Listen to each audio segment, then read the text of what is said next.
Alright, so my name is Blake Barnett, and I'm presenting my microeconomics honors project. I do an honors project with Professor Davia, and my title is Doomsday Prophecy, an examination of the book printing industry. Alright, so I guess we'll start. The horse and buggy, telegraph, 8-track players, electric typewriters, telephone operators. These are all examples of retired technological advances that are now just footnotes for history for kids of this generation to just observe.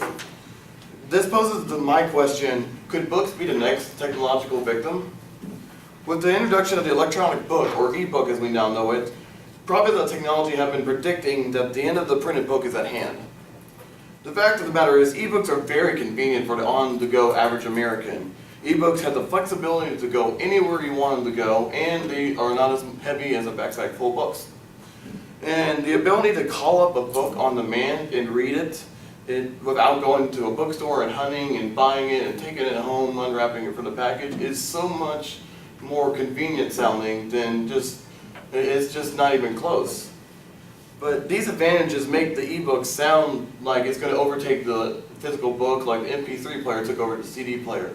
However, this might not be the case. E-books do have their disadvantages. The reading book is dictated by battery life, costs are very inefficient, and also jotting down notes and underlining key phrases is not as easy on an e-book as it is in your standard physical book. These issues are concerning, but there is a new player to the game of the physical printing industry, and that is digital printing. Digital printing is a technology that allows authors to print small quantities of books economically by uploading their books via PDF file and using digital laser printers like they have at Kinko's or places like that. Digital printing technology enables the author to order small quantities of their book as when needed without needing a large investment into a big amount of printing quality. And this really doesn't need any financial backing from big publishers.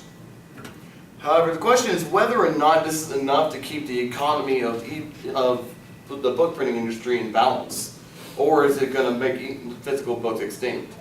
And through my research, I have discovered that not only is digital printing helping prevent physical books from going extinct completely, but it has completely balanced the book economy to where it is allowing all e-books, digital printings, and offset printing thrive in basically a trinity of book printing economy.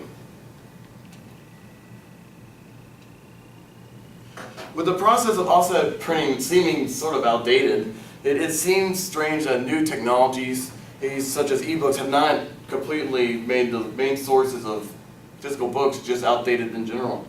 Offset printing is a similar method to Johannes Gutenberg's printing press, which was invented in 1450. The text is to be produced as etched into a metal plate, which is then transfers ink onto a page. This method is printed onto a continuous web of paper, which is then cut into sheets of paper, which is then folded into either 32 or 64 pages at a time, depending on the size of the printer. Most of the cost of production is actually in the setup and the producing of these metal plates, which are necessary for the printing of the first book. This causes offset printing to have a high fixed cost but a very low variable cost. For the longest time, offset printing has been the standard of the printing world. Setup costs are a major issue, as these plates used in offset printing can be rather expensive. For example, according to Dickinson Press, my contact, they're a top 15 book printing company according to annual revenue. They're headquartered out of Grand Rapids, Michigan. They say that if you want to print a 250-page book, it will cost you around $500 just to make these 8 metal plates just to be able to print these books. This is not including the pre-production costs and all the setup, which would tag on another $1,500, with totaling your production and your just pre-setup, pre-printing to $2,000 before even the book is printed and coming off the press. However, after the setup costs are incurred, it only costs about $1 per book, which is a very, very low cost per book, very cheap.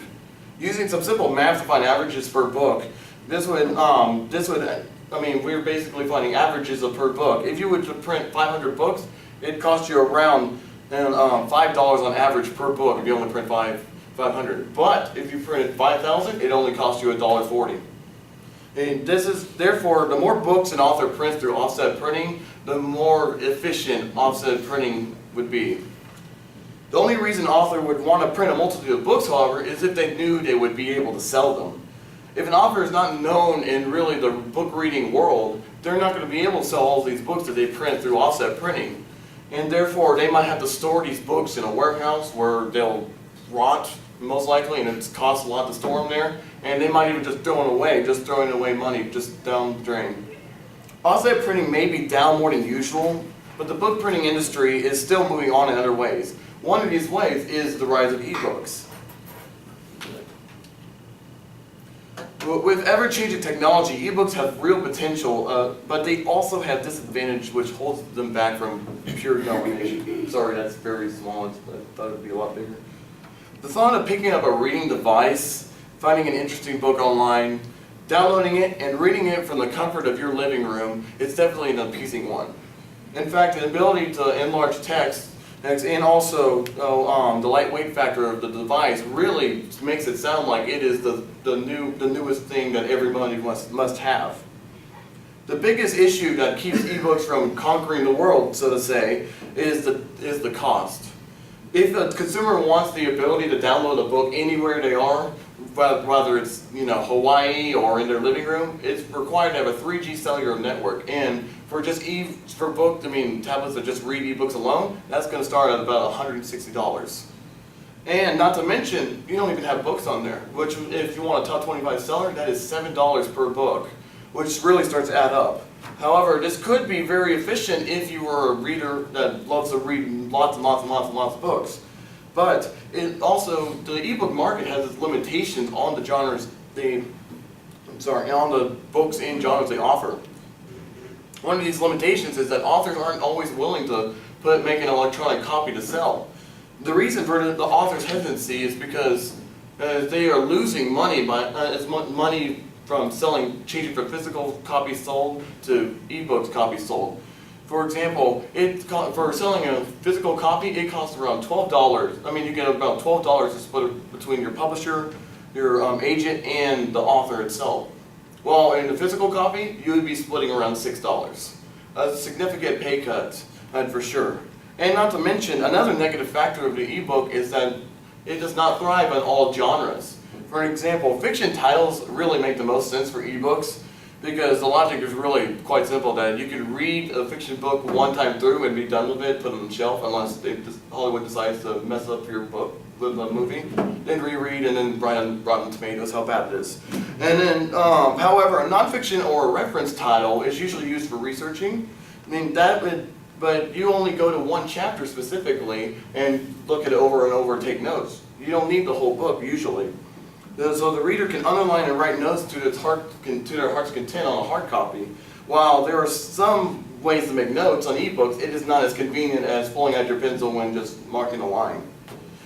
I mean, with somewhat limited selection of titles, compared to the local bookstores, ebook purchasers won't even start saving money until they bought their 20th ebook. Their 20th, and usually this will be fiction. That is a lot of reading, I will assure you. According to Forbes.com, ebooks now account for 23% of publisher revenue in 2012. That's pretty significant. But if we take a look at this graph, however, this was only 28% annual growth compared to the 159% annual growth they had in 2011. This kind of shows that it is definitely leveling out. In the market now, the craze is not as big as it once was. This is really a good analogy for the MP3 player when it came into being, and now all of a sudden but it doesn't really make sense because instead of going on to iTunes and buying one song from an album that you liked and the other album you can forget about it, you're not going to be buying one chapter of a fiction book because it won't make sense, it's out of context. So it is really not taken over because it's just not comparable. And so this explains why ebooks have not really completely taken over. Digital book printing is relatively new to the book industry. and is covering a lot of ground that offset printing can't. A great advantage of this method is the author pays for shipping and the printers send it out to the customer. Therefore, the author can link his website to the digital printer's website, and when a customer orders a book on the author's website, it can send the order to the digital printer's website, and then the digital printer will print it, pack it, and ship it without the author even having to see it at all. This method of printing is a true advantage for a first-time author. Through this new method, the author does not run the risk of over-printing books and taking a loss because it is print on demand. Instead, the author prints the perfect amount without running any risk of rotting books. However, this method is not perfect because it becomes more expensive the more you print via digital printing. For example, an author can print the same 250-page book for about $3.75, per book, which it costs only $1 per book via offset. But you got to put into account with the setup cost of $2,000, is that it costs $3.75 to print the first book via digital, but offsetted print costs $2,000 and that $1 that you pay. And so therefore it is a big difference for the first book. But the more you print, the offset printing gains $2.75 per book. Therefore, around my estimate 730 books, it's better to go offset and print in bulk. This is why it makes sense for new authors to test out the waters by printing through digital printing instead of offset. With the significant loss of market from offset printers, with the market for offset printers, companies are using many different methods to keep afloat. Because of this rise of ebooks that we are now seeing, there's a downward trend of about 5% annual loss for these offset printers that they are observing. It may seem odd, however, that these printing companies aren't really going away, they're still sticking around. Instead of spiraling downwards and just being obliterated. However, because of the lack of a massive takeover by ebooks, they are deciding to stick around. But there's a real method to this madness. There's still business in offset printing because the ebooks have not taken over the nonfiction genre or the educational genre. So there's still business. It is just minimized. However, this means that businesses are now trying to put each other out of business to take over their own business. During this consolidation process, as it is known, companies try many different techniques to outlast their competition. For example, Dickinson Press, my contact, is investing into the ebook and digital printing business so they can stay afloat until they can take over some of their competitors' business. And Dickinson's hope is that this decent foothold will then help them gain business, and once the competitors go bankrupt, then they will turn back to where they were, and they might even go beyond what they were at before ebooks came into existence. That is one surprising thought that I really did not think about until now. Now, another interesting aspect is how digital printing not only supplants offset printing in some instances, but also as a complement to offset printing as well.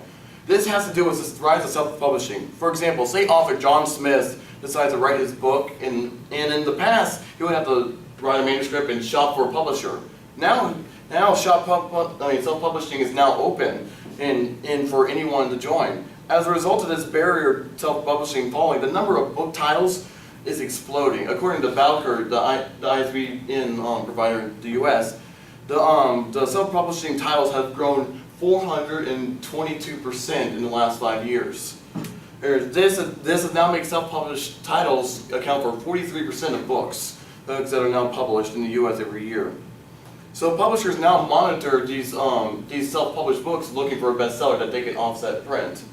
And in effect, publishers are using digital printing and self-publishing as almost a farm system to see if they have what it takes to go big and via offset printing. Digital printing and offset printing can work in tandem through the life cycle of a book. Traditionally, book publishers would have to print in a big offset print run and hope for the best. Now they can print in a small digital printing aspect and test out the waters, and then if it seems like the water's right, they print in a big bulk. As sales decrease over time, then they can go back to digital printing, and so therefore not run the risk of rotting books. In this way, digital printing can serve as more of an introduction and a conclusion to offset printing, therefore improving both sides of the physical book market. Ebooks are a modern marvel of technology, but the disadvantages of ebooks, plus the addition of digital printing to physical books, really have balanced the market. Ebooks are on the rise, and the future has never looked better for authors. The word on the street says that books will be extinct in the future, but as long as digital printing and offset printing exist in harmony in physical book printing, that is not the case for sure. This truly marks not only a golden age for the author, but also the reader. Because through today's technology, really anything is possible. Thank you. Any questions? I do. Of course. Dr. Spencer. How many? Two. Okay, I'm not And the figuring. first one is just, do you agree or disagree? Wait, agree No, with. you have to hear it first. Okay. That's like, Do you agree with your So, presentation? it's become so easy to be an author that I could, would you agree, write some kind of dribble and by the end of the day, self-publish it in an ebook form on Amazon? you can, I'm going, That's good. Second question. So, if it's that easy for me to just publish stuff, to publish stuff, is it possible that the ebooks are compromising the quality of the literary material available to readers and so compromising the learning and knowledge that people have? man, who has deep questions. Yeah, I would say that is possible, and that is one hit that we take now with the endless possibilities of publishing. However, I do truly think that if you were, write something, type something up, tonight and then just publish it, then I would assume that it would not, you would see the fruits of your labor, for lack of a better term, and you would see not many sales or whatever. And so the fact is, of course, that means we're taking bad quality with the good, basically. And I do believe that is a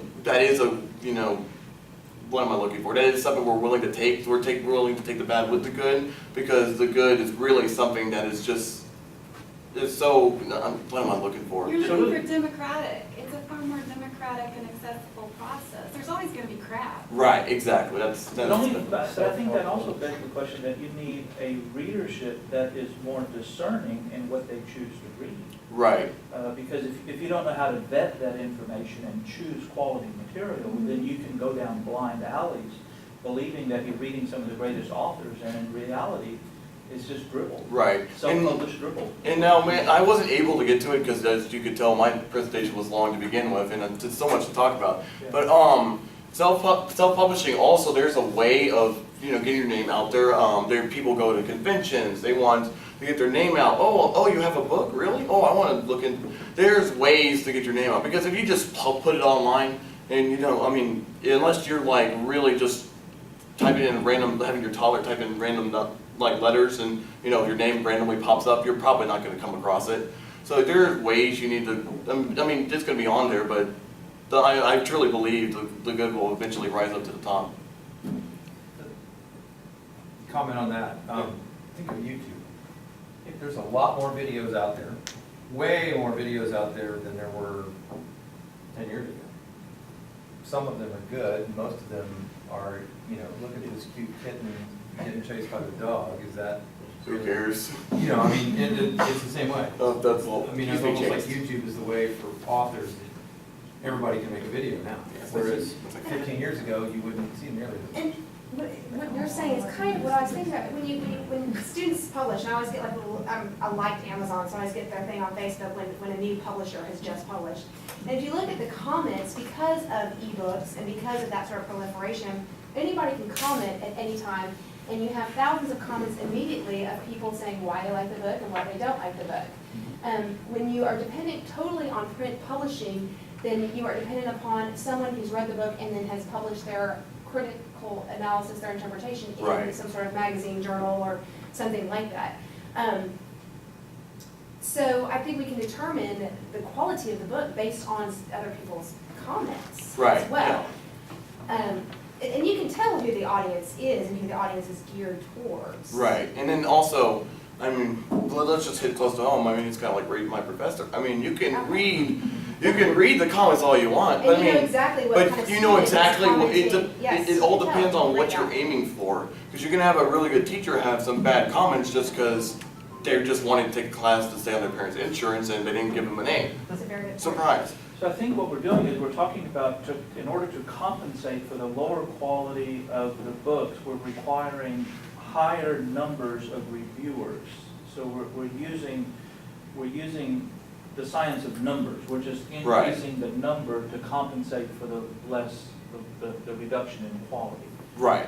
Because printing requires such an investment, it's usually pretty good quality before it gets printed. Right. However, if it's an ebook, it doesn't require the same investment, but Mhm. now you're requiring all of these opinions of all these potential critics of Yes, that sir. book. That's- I think it's a different philosophy.